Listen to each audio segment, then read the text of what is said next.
நமஸ்தே. பிரவீன் பூர்வாதில் page number 385 second paper உங்களுக்கு எடுக்கிறேன்.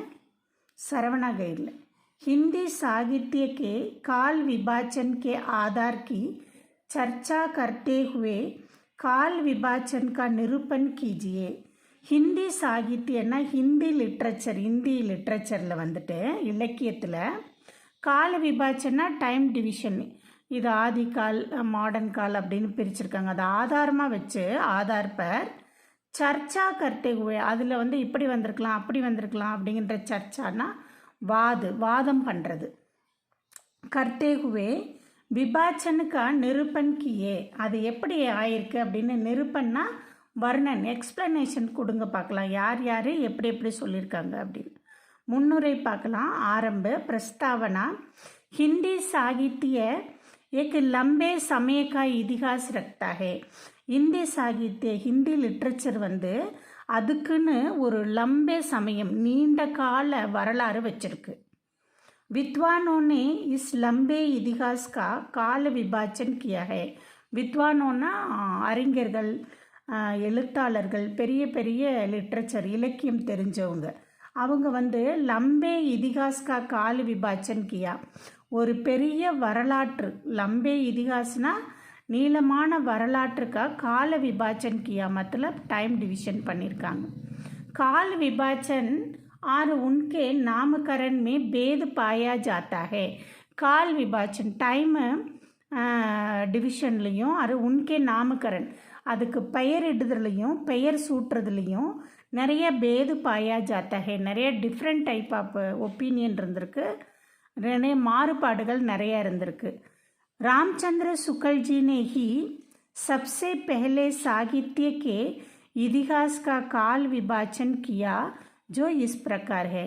எடுத்தோடனே ஸ்டார்டிங்கில் வந்து ராம்சந்திர சுக்கல்ஜி அவர்கள் தான் சப்சே பெஹலே ஸ்டார்டிங் முதல்ல சாகித்யக்கே இதிகாஸ் இலக்கியங்களோட வரலாற்றை பற்றி கால விபாச்சன் மத்தலப் டைம் டிவிஷனை பண்ணியிருக்காரு. அது கீழே இந்த டைப்பில் அவர் பண்ணின டைம் டேபிள் அவர் பண்ணின பிரித்தது இப்படி தான் பிரிச்சிருக்காரு. ஹிந்தி சாகித்ய ஹிந்தி இலக்கியம் லிட்ரேச்சர் அப்படின்னு பார்த்தோம்னா ஃபஸ்ட்டு ஆதி கால்னு பிரிச்சிருக்காரு, அப்புறம் மத்தியம் கால் மிடில் காலம்னு பிரிச்சிருக்காரு, அப்புறம் இப்போ நம்ம இருக்க ஆதுனிக் கால் அப்படின்னு மாடர்ன் உலகம் அப்படின்னு பிரிச்சிருக்காரு. ஃபஸ்ட்டு அவர் 3ஆக பிரிச்சிருக்காரு, அதுக்கப்புறம் இடையில அந்த மத்திய காலை 2 டைப்பில் பிரிச்சிருக்காரு. ஸோ இப்போ பார்க்கலாம். ஆதி காலை வந்து இன்னொரு டைப்லேயும் சொல்லலாம், வீரகதா கால்னு வீரர்கள் அந்த காலத்தில் மத்தலப் கல்லெல்லாம் ஆயுதமாக எடுத்து சண்டை போட்டு போர் மத்தலப் அனிமல்லாம் ஹண்ட் பண்ணி தானே பண்ணுவாங்க. ஸோ வீரகதா கால் ஆதி கால் அப்படின்னு சொல்லலாம். அது எப்போ இருந்து சொல்கிறாங்கன்னா சன்வத் அப்படின்னா சதாப்தம் மத்தலப் 1050 1375 தக் 1375 தக் இந்த காலம் வரைக்கும் சொல்கிறாரு. நீங்கள் என்ன ஆதிகால் வீரகதா கால் அப்படியே நீங்கள் நல்லா மனப்பாடம் பண்ணி இது ரெண்டையுமே முடிஞ்ச அளவுக்கு பயாட் பண்ணி எழுதணும். ஆதிகால் வீரகதா கால், நீங்கள் ஆதிகாலில் எழுதலாம் வீரகதா காலில் எழுதலாமான்னா அவ்வளோ கன்ஃபியூசியெல்லாம் பண்ணாதீங்க. सो पूरा लिखना है, ठीक है. लिखने से डायग्राम देखने में समझ में आना चाहिए, ठीक है. बच्चे ठीक से पढ़ा है, குழந்தை ஒழுங்காக படிச்சிருக்கு அப்படின்னு அவங்களுக்கு தெரியணும். ஸோ இதில் எல்லாம் காரணத்தை கொண்டும் கன்ஃபியூசி பண்ணக்கூடாது. ஆதிகால் வீரகதா கால் இந்த டைமில். அப்புறம் மத்திய காலில் வந்துட்டு 2 டைப்பாக பிரிச்சிருக்காங்க, பூர்வ மத்திய கால் உத்தர் மத்திய கால். பூர்வ மத்திய காலில் வந்து பக்தி கால் அல்லது ரீதி கால் அப்படின்னு சொல்லுவாங்க. பக்தி கால் வந்து சதாப்தம் சன்னு கூட நீங்கள் போட்டுக்கலாம், இங்கே போட்டிருக்க இல்லையா சன் 1300 मतलब 1375 से सन 1700 तक. அப்புறம் வந்து உத்தர் மத்திய ரீதி கால் வந்து 1700 1900 தக்கு சே டில், தக்குன்னா டில் அது வரை அப்படின்னு அர்த்தம். ஆதுனிக் கால் பாருங்கள், ஆதுனிக் காலை வந்து கத்திய கால்னு கூட சொல்லுவாங்களாம், மத்தலப் உரைநடை வந்த காலம் அப்படின்னு சொல்கிறாங்க, புத்தகங்கள்லாம் வந்த காலம், मतलब மாடர்ன் உலகம், ஆதுனிக்னா லேட்டஸ்ட் இப்போ இருக்கிறது. சன் 1900 சே அப் தக்கு, இப்போ வரைக்கும் அப்படின்னு சொல்கிறாங்க, டில் வரைக்கும். அப்புறம் பாருங்கள், பக்தி கால 2 டைப்பாக பிரிச்சுருக்காங்க, நிருகுண் தாரா சகுன் தாரா. நிருகுண் தாரா சகுன். நிருகுண் அப்படின்னா இதுக்கு வந்து கடவுள் இல்லை, கலர் இல்லை, உருவம் இல்லை அப்படின்லாம் சொல்லுவாங்க. இவங்களுக்கு வந்து அறிவு, அன்பு, ஞான்ஸ்ரீ, பிரேமஸ்ரீ, இது 2 தான் மெயினாக வச்சுருந்தாங்க. நிருகுணில் என்ன இருக்கும், கலர் இருக்காது, உருவம் இருக்காது அப்படின்னு இவங்க பிலீவ் பண்ணுவாங்க. இவங்களுக்கு வந்து ஞான்ஸ்ரீ, பிரேமஸ்ரீ. இவங்களில் சொல்லும்போது சகுனதாரா அப்படின்னு சொல்லுவாங்க. சகுன்னு சொல்லும்போது ராமபக்து, கிருஷ்ண பக்து. ராமபக்தர்னா இவங்களை சொல்லலாம், துளசிதாஸ் சொல்லுவாங்க. இங்கே சொல்லணுன்னா சூர்தாஸ் சொல்லுவாங்க. இங்கே சொல்லணுன்னா கபீர்தாஸ் சொல்லலாம். சரியா? பிரேம இதில் வந்துட்டு உருது கவிஞர்கள் நிறைய பேர் வருவாங்க. ஸோ அது நமக்கு இந்த இடத்துல அவங்க கவிஞர்கள் பேரெல்லாம் சொல்லலை. ஸோ அது டீட்டெயிலாக அடுத்ததில் பார்க்கலாம்.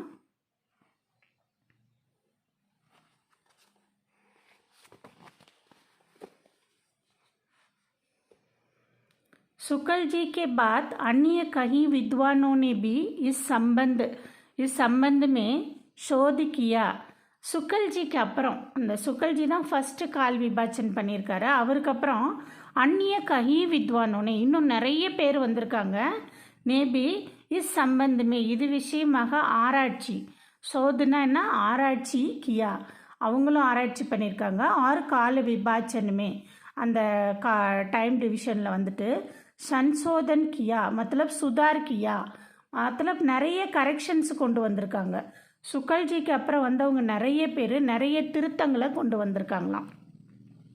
சப் கால் விபாச்சன் லக்பக், எல்லாத்தோட கால் விபாச்சன், சப்கா கால் மத்தலப் எல்லாத்தோட கால் விபாச்சன் லக்பக் சுக்கல்ஜி கே விபாச்சன் ஜெய்சே ஹி ஹே, எல்லாத்தோடைய கால் விபாச்சன் வந்து மோரார்லெஸ் சுக்கல்ஜி மாதிரியே தான் இருந்துச்சான். அவரோட கால் விபாச்சன் எப்படியோ அதை ஃபாலோ பண்ண மாதிரியே அது மாதிரியே இருந்திருக்கு, ஒன்றும் பெருசாக மாற்றங்கள் இல்லைன்னு சொல்கிறாங்க. हजारी प्रसाद त्रिवेदी जी ने 3 किताबें लिखी है. அவர் வந்து இந்த கால் விபாச்சனில் 3 புக்குகளை எழுதியிருக்காரு. ஹிந்தி சாகித்ய கி பூமிகா, ஒன்று ஹிந்தி சாகித்யத்தோட பூமிகா ரோல் மாடல் இல்லை, லிட்ரேச்சரோட ரோலு. ஹிந்தி சாகித்ய கா உத்பாவ் ஜன்ம, ஹிந்தி சாகித்ய கா ஜன்ம ஆர் விகாஸ், இந்தி லிட்ரேச்சர் உலகம் பிறந்ததும் அதோட டெவலப்மெண்ட்டும் அப்படின்னு எழுதியிருக்காரு. அடுத்து ஹிந்தி சாகித்யக்கா ஆதிகால், ஆதிகால்னா பழைய காலத்து கால் அப்படின்னு 3 கித்தாப்புகளை 3 புத்தகங்களை எழுதியிருக்காரு. யார் எழுதியிருக்கா? திரிவேதிஜி எழுதியிருக்காங்க. வே மான்டே ஹேக்கி, அவர் என்ன நினச்சாருன்னா ஹிந்தி சாகித்யக்கா இதிகாஸ் 8वीं சதாப்தி மே ஆரம்ப ஹுவா. அவர் நினச்சாரு இது 8ஆம் நூற்றாண்டில் தான் இந்திய இலக்கியங்கள் வளர்ந்துருக்கும் அப்படின்னு நினச்சாரு. इसलिए त्रिवेदी जी ने आरंभिक काल को वीरकथा काल ना कहकर, அதனால் திரிவேதி ஜி ஆரம்ப காலத்தை வீரகதா கால்னு அவர் சொல்லாமல், நான்னா இந்த இடத்துல வேல்யூ, நாக்கு அவ்வளோ வேல்யூ இருக்குது, வீரகதா கால்னு சொல்லலேன்னு சொல்கிறாங்க. ஆரம்ப காலுக்கோ வீரகதா கால் நா கேக்கர் சொல்லாமல் ஆதி கால் கேட்டே, அவர் வந்து ஆதி கால்னு சொன்னார். शुक्ल जी ने संत साहित्य को विशेष महत्व नहीं दिया. சுக்கல் ஜி, யார் சுக்கல் ஜி? ஃபஸ்ட்டு கால் விபாச்சன் பண்ணார் இல்லையா, அவர் வந்து சந்த் சாகித்யன்னா அந்த செயின்ட்டுன்னு கூட சொல்லுவாங்க, அவங்களுக்கெல்லாம் ரொம்ப இம்பார்ட்டன்ஸ் எதுவும் அவர் கொடுக்கவே இல்லை. மகத்துவ நகிதியா மகர் त्रिवेदी जी ने संत साहित्य की विशेष चर्चा करते हुए, அவங்களுக்கு ஸ்பெஷலான சர்ச்சானா டிஸ்கஷன், நல்ல ஸ்பெஷல் டிஸ்கஷன் பண்ணி கபீர்தாஸ்கோ மகான் சித்திக்கியா, கபீர்தாஸை வந்து ரொம்ப கிரேட்டானவர் அப்படின்னு நிரூபித்தார். இவங்கெல்லாம் ரொம்ப பெரிய பழங்காலத்து பெரிய ஆள் அப்படின்னு நிரூபிச்சிருக்காரு. டாக்டர் ராம்குமார் ने 1938 में एक पुस्तक लिखी, இவர் வந்து ஒரு புத்தகத்தை எழுதியிருக்காரு. உஸ்கா நாம், அதோட பேர் வந்து ஹிந்தி சாகித்ய கா ஆலோசனாத்மக் இதிகாஸ் ஹே. அவரோட புத்தகம் என்னன்னா இந்தி சாகித்யத்தோட இந்தி லிட்ரேச்சரோட ஆலோசனை மத்தலப் விமர்சனம் பண்ணக்கூடிய வரலாறு அப்படின்னு எழுதியிருக்கார். இஸ் கிதாபுமே வர்மாஜி வந்து ஆரம்பிக் காலுக்கோ ஆரம்ப காலத்தை வந்து சந்தி கால் ஆறு சாரன் கால் சந்தி கால்னு சொல்லியிருக்காரு. இல்லைன்னா சாரன் கால் நாம் சே தோ கண்டோமே பாட்டா ஹே. சந்திகால் சாரன்கால் அப்படிங்கிற ரெண்டு பிரிவாக அதை பிரிச்சிருக்காரு. ஆரம்ப காலத்து வீரகதா காலம் என்ன பண்ணியிருக்காரு, இஸ் கிதாபுமே வர்மாஜினே பிராரம்பிக் காலுக்கோ ஆரம்ப காலத்தை வந்து சந்திகால் சாரன்கால் அப்படின்னு 2 பிரிவாக பிரித்து எழுதியிருக்காரு. டாக்டர் தீரேந்திர வர்மானே ஹிந்தி சாகித்யமே ஹிந்தி லிட்ரேச்சர் உலகத்தில் சாகித்ய கா இதிகாஸ் ஹிந்தி சாகித்யமே ஹிந்தி லிட்ரேச்சர் உலகத்தில் லிட்ரேச்சரோட வரலாறு அப்படின்ற ஒரு புக் எழுதியிருக்காரு. நாமக்கு புஸ்தக் லிக்கே அந்த பெயர் கொண்ட ஒரு புத்தகத்தை எழுதியிருக்காரு. நாகரி பிரச்சாரணி சபானே நகரி பிரச்சாரணி அந்த இதில் சபாவில் வந்துட்டு ஹிந்தி சாகித்யக்கா பிருஹத் இதிகாஸ் அப்படின்ற இது வந்து ஒரு புக்கோட பேர். நாம் சே ஏக்கு புஸ்தக் பிரகாசித் கியா அப்படிங்கிற பேரில் வந்து ஒரு புத்தகத்தை எழுதியிருக்கார். டாக்டர் நாகேந்திரனே ஹிந்தி சாகித்ய கா இதிகாஸ் லிக்கா ஹே. டாக்டர் நாகேந்திர அவர்கள் வந்து இந்தி சாகித்யத்தோட லிட்ரேச்சர் வரலாற்றை எழுதியிருக்காரு. ஏ கிதாப் வித்வானோ கே பீச் மே இந்த புத்தகம் வந்து அந்த ஆத்தர்களுக்குள்ள அந்த அறிவாளிகளுக்குள்ள லோகப்பிரிய ஹோகையே மக்கள் அவங்களுக்கு பிடிச்சதாக அமைஞ்சு போச்சு. எல்லாரும் இதை அக்செப்ட் பண்ணிக்கிட்டாங்க, ரொம்ப நல்லா இருக்குது அப்படின்னு ஏற்றுக்கிட்டதாக இருக்குது, அவங்களுக்கு பிடிச்ச விஷயமா இருந்திருக்கு. டாக்டர் விஜேந்திர ஸ்நானத்னே ஹிந்தி சாகித்ய கா இதிகாஸ் நாம் சே ஏக் புஸ்தக் லிக்கிய அவர் வந்து இந்தி சாகித்ய கா இதிகாஸ் அப்படிங்கிற ஒரு புத்தகத்தை எழுதியிருக்காங்க. लिखी है. साहित्य अकादमी ने इसका प्रकाशन किया. साहित्य अकादमी வந்து இதை பப்ளிஷ் பண்ணினாங்க அப்படிங்கிறாங்க. काल विभाजन करके उनके अलग अलग नाम भी दिया गया है. கால் விபாஜன்னா டைம் டிவிஷன் பண்ணி அதுக்கு தனித்தனி பேரும் வச்சுருக்காங்க. इस काल का मतलब ये नहीं है.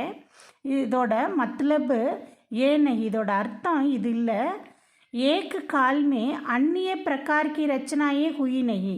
இதுக்கு மத்லபு என்னன்னு கேட்டால் இவங்க இந்த புத்தகத்தில் இவங்க மென்ஷன் பண்ணப்பட்ட ஆட்கள் மட்டும்தான் இதை கால் விபாஜன் பண்ணியிருக்காங்கன்னா அப்படிப்பட்டதெல்லாம் ஒன்றும் இல்லை. இன்னும் நிறைய பேர் இருந்திருக்காங்க நம்ம புக்கில் இடம் பெறாதவங்கன்னு சொல்ல வராங்க. பிரகார்கி ரச்சனாயே ஹுயி है இன்னமும் நிறைய பேர் இருந்திருக்கு. ஹர் கால் மே ஹர் பிரகார் கா கிரந்த் லிக்கா கயா. ஒரு கால் மத்தலப் ஆதி கால் வீரகதா கால் இந்த மாதிரி ஒரு காலத்துலேயும் ஹர் பிரகார் நிறைய விதவிதமான ஹர் பிரகார்கி கிரந்த் லிக்கா கயா புத்தகங்கள் எழுதப்பட்டிருக்கு அப்படிங்கிறாங்க. பகுமூல்யக்கே அனுசார் அதில் எது பெஸ்ட்டு அப்படின்னு அது அனுசார் அதை மையமாக வச்சு காலோங்கா நாம் தியா ஜாத்தா ஹே அதில் எது பெஸ்ட்டுன்னு பார்த்துட்டு அந்த கால விபஜனுக்கா நாம் கொடுத்துருக்காங்க அப்படின்னு. டாக்டர் ராஜேந்திர மிஸ்ரா ने हिंदी साहित्य का नया इतिहास नाम से एक पुस्तक लिखा. இவர் வந்து இந்த இந்தி சாகித்யோட நயா இதிகாஸ்னு ஒரு புத்தகத்தை எழுதியிருக்காரு. इसमें वे आधुनिक काल को 1900 से अब तक ना मानते थे. 1900லேருந்து இப்போ ஆதுனிக் காலையே அவர் இவ்வளோ நீளமான காலமாக இருக்கக்கூடாதுன்னு நினைக்கிறாரு. அதை வந்து இன்னொரு பிரிவாக நம்ம பிரிச்சிருக்கலாம் அப்படின்னு நினைக்கிறாரு. என்னன்னா ஆஜாதிக்கே பாத்கே காலுக்கோ சுதந்திரம் அடைவதற்கு முன்னால் சுதந்திரம் அடைவதற்கு பின்னால் அப்படின்னு பிரிச்சிருக்கலாம் அப்படின்னு நினைக்கிறாரு. காலுக்கோ ராஜேந்திர உத்தர் ஆதுனிக் கால் அதை வந்து உத்தர் ஆதுனிக் கால் कहते हैं அப்படி பண்ணலாம் அப்படின்னு நினச்சாரு. वे कहते हैं कि इसी काल में गद्य का विकास हुआ है. गद्यना உரைநடைகள் இந்த காலத்தில் தான் டெவலப் ஆச்சு. उन्होंने आधुनिक ஆதுனிக் काल के प्रारंभिक युग को ஆரம்ப உலகத்தை உபபாகமே பாட்டா है அதுக்குள்ளே நிறைய உபபாகம்னா இன்னும் சம் டிவிஷனாக பிரிச்சிருக்காரு. ஜெய்சே எப்படின்னா பார்கேது யுக், அந்த அவரோட ஆத்தரோட பேரை வச்சு பார்கேது யுக், திரிவேதிஜி யுக், சாயாவாது யுக், சாயாவாதுன்னா நேச்சுரல் எழுதுகிறவங்க, பிரகதிவாதுன்னா முற்போக்கு சிந்தனை. இப்போ நம்ம வந்துட்டு விதவைக்கு மறுமணம் அப்படின்னு புரட்சிகரமான சிந்தனை வைக்கக்கூடிய பிரகதிவாதி யுக்கு, ஆறு பிரயோகவாது அப்படின்னா எக்ஸ்பெரிமெண்டலிசம் அப்படிங்கிற யுக்காகவும் பிரிக்கலாம் அப்படின்னு நினச்சாரு. உபசன்சார் சாகித்ய கி தாரா अपनी திசா பதல் சக்தி है. இந்த சாகித்யனா லிட்ரேச்சரோட தாரானா வாய்க்காலில் தண்ணி போகுது இல்லையா, அதோட போக்குன்னு சொல்லுவாங்க. தண்ணி வேகமாக காற்றாறு அடிச்சிட்டு வரும்போது 4-5 திசையாக போகும் இல்லையா, அதோட தாரா மத்தலப் அதோட வழி. அப்படி திசா பதல் சக்திக, அதோட வழியை மட்டும் மாற்ற முடியும். அது இலக்கியம் நினச்சிச்சின்னா அது வழியை மாற்றிக்க முடியும். மகர் கபி ருக்கு நகி சக்தா, வழியை மாற்ற தான் முடியுமே தவிர அது வழியை அடைக்க முடியாது அப்படின்னு சொல்கிறாங்க. ஏ சல்தி ரஹேகி, இது போய்கிட்டே தான் இருக்கும். ஆறு ஹமே ஆனந்திக்கு சீட்டே, நமக்கு ஹாப்பி அப்படிங்கிற சீட்டைன்னா நீர்த்துளி, நம்ம மூஞ்சில் அப்படியே ஒரு பனித்துளி, மழை பெய்யும்போது ஒரு மழை பெய்யும்போது டக் டக்குன்னு அங்கே ஒரு துளி விழுகுது இல்லையா, அது மாதிரி சீட்டைக்கு பிகோத்தி ரேத்தி ஹே, நம்மளையே நனைய வைக்கும். ஹாப்பியான நீர்த்துளிகளால் நம்மளைய அப்பப்போ நனைய வைக்கும் அப்படின்னு சொல்கிறாங்க. ஆல் தி பெஸ்ட், நல்லா எழுதுங்க.